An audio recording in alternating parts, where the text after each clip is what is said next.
नमस्कार दोस्तों, आप सभी का स्वागत है आपका अपना YouTube channel study today with Viplav में। तो आज के इस वीडियो में हम 16 दिसंबर को होने वाले प्री बोर्ड एग्जाम के लिए क्लास 10th के साइंस यानी कि विज्ञान पेपर के लिए एक मॉडल क्वेश्चन पेपर को देखेंगे, एक मॉडल सेट को देखेंगे। ठीक है, सारे के सारे क्वेश्चंस एग्जाम पेपर के लिए वेरी इंपॉर्टेंट रहने वाला है। यही सवाल आपको एग्जाम पेपर में देखने को मिलेगा। तो चलिए वीडियो को स्टार्ट करते हैं। वीडियो को कंप्लीट देखिए, वीडियो को लाइक और शेयर कीजिए और हमारे चैनल में अगर नए हो तो चैनल को सब्सक्राइब करके रखिए। तो चलिए वीडियो को स्टार्ट करते हैं। पहला जो हमारा सवाल है कि दाढ़ी बनाने में किस प्रकार के दर्पण का उपयोग किया जाता है। दाढ़ी बनाने में किस प्रकार के दर्पण का उपयोग किया जाता है, समतल, उत्तल, अवतल या इनमें से कोई नहीं। देखिए इसमें जो है ना अवतल दर्पण का जो है उपयोग किया जाता है। वह दर्पण जिसका परावर्तक पृष्ठ अंदर की ओर अर्थात गोले के केंद्र की ओर धंसा रहता है, इस प्रकार से। ठीक है, अंदर की ओर जो है धंसा रहता है, इसे कहते हैं अवतल दर्पण। इसका उपयोग जैसे कि सोलर कुकर में यूज किया जाता है, मोटर कार के हेडलाइट में। ठीक है, और इन्हें चेहरे का बड़ा प्रतिबिंब देखने के लिए सेविंग दर्पणों के रूप में भी यूज किया जाता है। तो यहाँ पर जो ऑप्शन सी है ये आपका सही उत्तर हो जाएगा। नेक्स्ट हमारा सवाल है कि गोलीय दर्पण में फोकस दूरी एवं वक्रता त्रिज्या की बीच संबंध। गोलीय दर्पण में फोकस दूरी और वक्रता त्रिज्या के बीच का संबंध क्या होगा? आधी हो जाएगा। ठीक है, F बराबर हो जाएगा R/2। ठीक है, ये आपका हो जाएगा, जो कि ऑप्शन नंबर आपका यहाँ पर दिया हुआ है बी में, ये आपका सही होगा। नेक्स्ट हमारा सवाल है प्रश्न संख्या 3 कि प्रकाश के अपवर्तन की क्रिया में कौन सी भौतिक राशि अपरिवर्तित रहती है। प्रकाश के अपवर्तन की क्रिया में कौन सी भौतिक राशि अपरिवर्तित रहती है? तो यहाँ पर आवृत्ति आपका सही उत्तर हो जाएगा, ऑप्शन नंबर ए। नेक्स्ट हमारा सवाल है कि 1 मीटर फोकस दूरी वाले उत्तल लेंस की क्षमता होगी। 1 मीटर फोकस दूरी वाले उत्तल लेंस की क्षमता क्या होगी? 1 डायोप्टर हो जाएगा। ठीक है, 1 डायोप्टर आपका सही उत्तर हो जाएगा, ऑप्शन नंबर बी। 1 डायोप्टर उस लेंस की क्षमता है जिसकी फोकस दूरी 1 मीटर हो। ठीक है, और लेंस की क्षमता का SI मात्रक डायोप्टर होता है, D होता है। ठीक है, नेक्स्ट हमारा सवाल है प्रश्न संख्या 5 कि 4D क्षमता वाले अवतल लेंस की फोकस दूरी क्या होगी। 4D क्षमता वाले अवतल लेंस की फोकस दूरी क्या होगी? तो यहाँ पर क्षमता P बराबर होता है 1/f। ठीक है, तो 1 लिखेंगे और f की जगह कितना लिखेंगे? 4D। यहाँ पर 4 लिखेंगे, 1 को 4 से भागा करेंगे तो 0.25 आएगा, ये मीटर में आएगा। ठीक है, क्योंकि डायोप्टर है। ठीक है, जिसकी फोकस दूरी 1 मीटर होती है, तो यहाँ पर मीटर में लिखेंगे। और इसको देखिए ऑप्शन में मीटर कहीं पर नहीं है, सेंटीमीटर में है। तो 0.25 के साथ अगर 100 मल्टीप्लाई कर देंगे ना, 100 मल्टीप्लाई करेंगे तो सेंटीमीटर में हो जाएगा, तो 25 आ जाएगा। ठीक है, जो कि ऑप्शन नंबर आपका बी में दिया हुआ है, 25 सेंटीमीटर आपका सही उत्तर हो जाएगा। नेक्स्ट हमारा सवाल है कि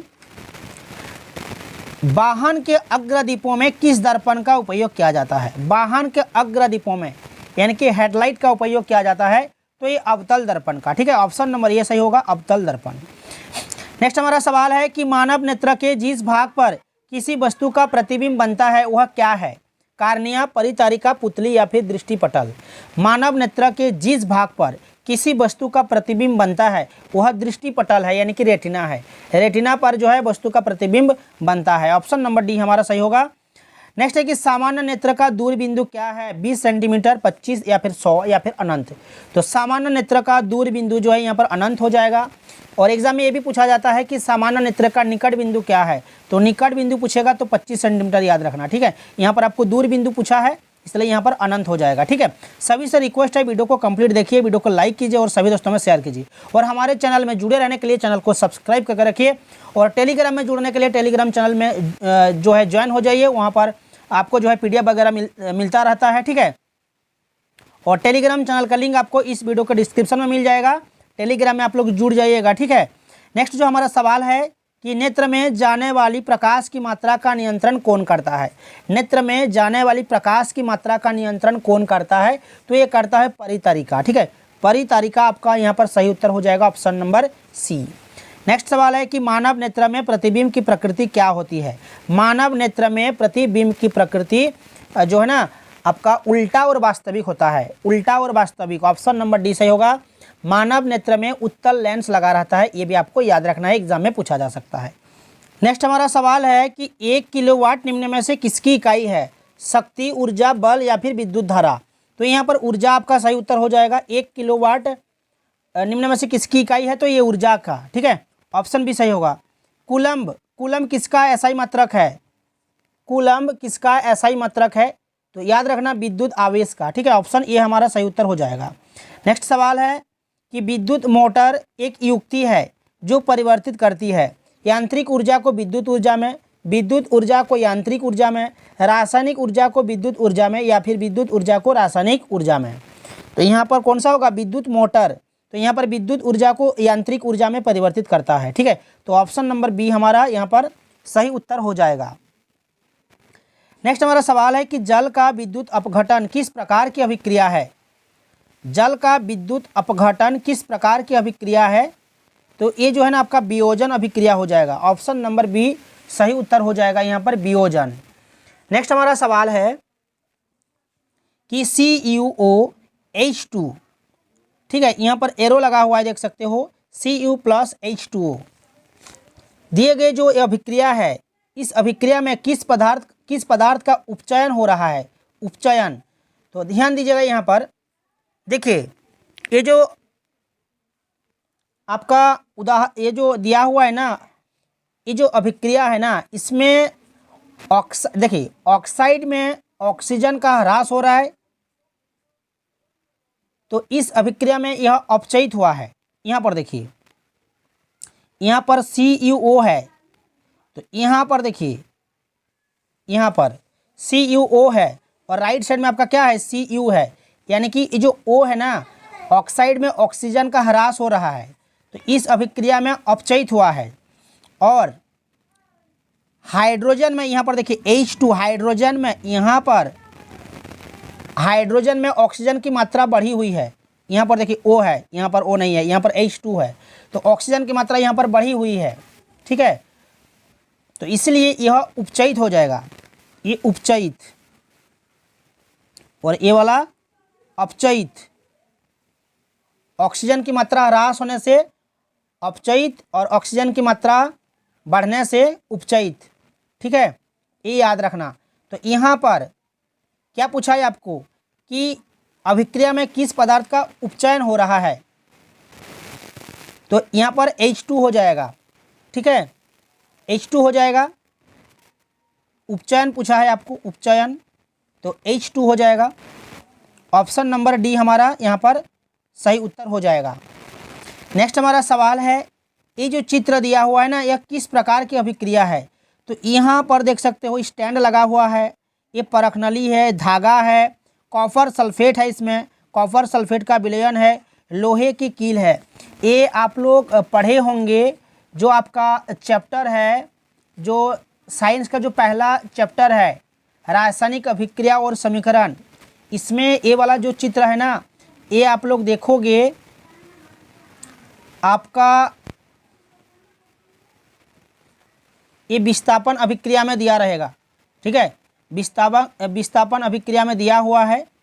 ये वाला चित्र जो है ना, किस प्रकार की अभिक्रिया हो रही है? तो इसमें जो है ना आपका विस्थापन अभिक्रिया हो रही है, विस्थापन, ऑप्शन नंबर सी हमारा यहाँ पर सही उत्तर हो जाएगा, ठीक है, लोहे के साथ कॉपर सल्फेट, ठीक है, तो यहाँ पर ऑप्शन नंबर सी हमारा सही होगा। निम्नलिखित में कौन प्राकृतिक सूचक का उदाहरण है?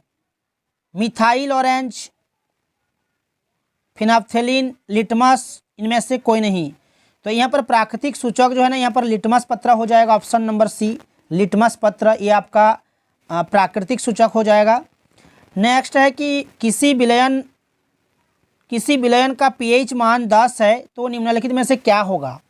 देखिए, अगर pH मान 7 से कम हो तो ये अम्लीय को दर्शाता है, और 7 से ज़्यादा हो तो अगर pH मान 7 से ज़्यादा हो तो क्षारीय को दर्शाता है। तो यहाँ पर pH मान 10 है, तो यहाँ पर जो है ना क्षार हो जाएगा, option number D, option D हमारा यहाँ पर सही उत्तर हो जाएगा। नेक्स्ट जो सवाल है देख सकते हो, ये यहाँ पर एक चित्र दिया हुआ है, ये किसको सूचित करता है? ये जो चित्र है ना किसको सूचित करता है? तो ये जो है आपका सांद्र अम्ल तथा क्षार वाले बर्तन का चेतावनी चिन्ह है। ठीक है, सांद्र अम्ल तथा क्षार वाले बर्तन का चेतावनी चिन्ह है, ये आपको याद रखना है, एग्जाम में पूछा जा सकता है। ठीक है, नेक्स्ट जो हमारा सवाल है कि इमली में कौन सा अम्ल होता है, तो याद रखना है इमली में टार्टरिक अम्ल पाया जाता है। ऑप्शन नंबर बी हमारा यहाँ पर सही उत्तर हो जाएगा। कौन अधातु कमरे के ताप पर द्रव अवस्था में पाया जाता है, सोडियम, पारा, ब्रोमीन या फिर क्लोरीन। कौन अधातु कमरे के ताप पर द्रव अवस्था में पाया जाता है, तो यहाँ पर आपका ब्रोमीन जो है ना, ये आपका सही उत्तर हो जाएगा, ब्रोमीन। नेक्स्ट हमारा सवाल है कि निम्नलिखित में से किस पदार्थ का उपयोग अग्निशामक बनाने में किया जाता है, sodium carbonate, sodium hydrogen carbonate, sodium chloride, sodium hydroxide. तो यहाँ पर सोडियम हाइड्रोजन कार्बोनेट जो है ना, ये आपका सही उत्तर हो जाएगा, ऑप्शन नंबर बी। नेक्स्ट सवाल है कि आधुनिक आवर्त सारणी किस आधार पर बना है, परमाणु संख्या, परमाणु द्रव्यमान, परमाणु की संरचना या फिर परमाणु का आकार। तो यहाँ पर ऑप्शन ए सही होगा, परमाणु संख्या हो जाएगा। ठीक है, नेक्स्ट हमारा सवाल है कि निम्नलिखित में से कौन धातु सबसे अधिक अभिक्रियाशील है, पोटेशियम, सोडियम, एल्यूमिनियम या फिर कैल्शियम। कौन धातु सबसे अधिक अभिक्रियाशील है, तो यहाँ पर सोडियम हो जाएगा। ठीक है, option number B, sodium. Next सवाल है कि पृथ्वी की भूपर्पटी में प्राकृतिक रूप में पाए जाने वाले तत्व या यौगिक को क्या कहते हैं, तो खनिज कहते हैं। क्या कहते हैं, जो प्राकृतिक रूप में पाए जाते हैं। ठीक है, खनिज। पृथ्वी की भूपर्पटी में प्राकृतिक रूप में से पाए जाने वाले तत्व या यौगिक खनिज कहलाता है। ठीक है, तो ऑप्शन नंबर बी हमारा सही होगा। नेक्स्ट सवाल है कि प्रोपेनॉल में कौन अभिक्रियाशील समूह मौजूद है, अल्कोहल, एल्डिहाइड, कीटोन या फिर कार्बनिक अम्ल। तो प्रोपेनॉल में कौन अभिक्रियाशील समूह मौजूद है, तो यहाँ पर अल्कोहल हो जाएगा, option number A, alcohol. Next हमारा सवाल है कि प्रकाश संश्लेषण प्रक्रिया में निम्नलिखित में क्या नहीं होता है, प्रकाश संश्लेषण प्रक्रिया में निम्नलिखित में क्या नहीं होता है, जल का टूटना, ऑक्सीजन का मुक्त होना, कार्बन डाइऑक्साइड का मुक्त होना, कार्बन डाइऑक्साइड का उपयोग होना। तो यहाँ पर कौन सा सही उत्तर हो जाएगा, तो यहाँ पर कार्बन डाइऑक्साइड। देखिए, प्रकाश संश्लेषण में जल का टूटना ये होता है, ऑक्सीजन का मुक्त होना ये भी होता है, पौधे से ऑक्सीजन निकलता है। नीचे जो ऑप्शन डी में है ना, कार्बन डाइऑक्साइड का उपयोग होना ये भी होता है, क्योंकि पौधे को ज़रूरत पड़ती है कार्बन डाइऑक्साइड की, जो वायुमंडल से लेती है। लेकिन यहाँ पर ऑप्शन सी में क्या पूछा है, क्या दिया हुआ है कि कार्बन डाइऑक्साइड का मुक्त होना, यहाँ पर ये गलत है। ठीक है, कार्बन डाइऑक्साइड का मुक्त नहीं होता है, ऑक्सीजन का मुक्त होता है पौधे से। ठीक है, तो ऑप्शन नंबर सी हमारा यहाँ पर सही उत्तर हो जाएगा। ये जो है प्रकाश संश्लेषण प्रक्रिया में नहीं होता है। नेक्स्ट सवाल है कि फ्लोएम के खाद्य पदार्थों का परिवहन पौधे में किस दिशा में होता है, फ्लोएम के खाद्य पदार्थों का परिवहन पौधे में किस दिशा में होता है, तो ये ऊपर और नीचे दोनों की ओर होता है। ठीक है, ऑप्शन नंबर सी हमारा यहाँ पर सही उत्तर हो जाएगा। नेक्स्ट सवाल है कि वृक्क की रचनात्मक तथा क्रियात्मक इकाई को क्या कहते हैं, तो नेफ्रॉन। ठीक है, वृक्क की रचनात्मक तथा क्रियात्मक इकाई को नेफ्रॉन कहते हैं, नेफ्रॉन। ठीक है, यानी कि वृक्काणु, यानी कि वृक्काणु भी कहा जाता है। ठीक है, नेफ्रॉन। तो यहाँ पर वृक्कक लिखा हुआ है, ये वाला सही होगा, ऑप्शन नंबर बी। ठीक है, वृक्कक, ऑप्शन नंबर बी हो जाएगा, वृक्कक। ऑप्शन में नेफ्रॉन भी रहता है। नेक्स्ट सवाल है, लास्ट जो हमारा सवाल है कि फल को पकाने के लिए कौन सा हार्मोन उत्तरदायी है, ऑक्सिन, जिबरेलिन, एथिलीन और स्पाइटो। यहाँ पर स्पेलिंग थोड़ा गलत दिख रहा है। ठीक है, तो फल को पकाने के लिए यहाँ पर कौन सा हार्मोन उत्तरदायी है, तो यहाँ पर जो है ना आपका एथिलीन हो जाएगा, एथिलीन, जो कि ऑप्शन नंबर सी में आपका दिया हुआ है। तो ये था क्लास 10th के साइंस पेपर के लिए कुछ VVI MCQ का सॉल्यूशन। ठीक है, वीडियो को कैसा लगा आप लोग कमेंट्स करके बताइएगा। वीडियो को लाइक कीजिए, शेयर कीजिए और हमारे चैनल में जुड़े रहने के लिए, इस तरह के वीडियोस देखने के लिए चैनल को सब्सक्राइब करके रखिए। तो मिलते हैं नेक्स्ट वीडियो में।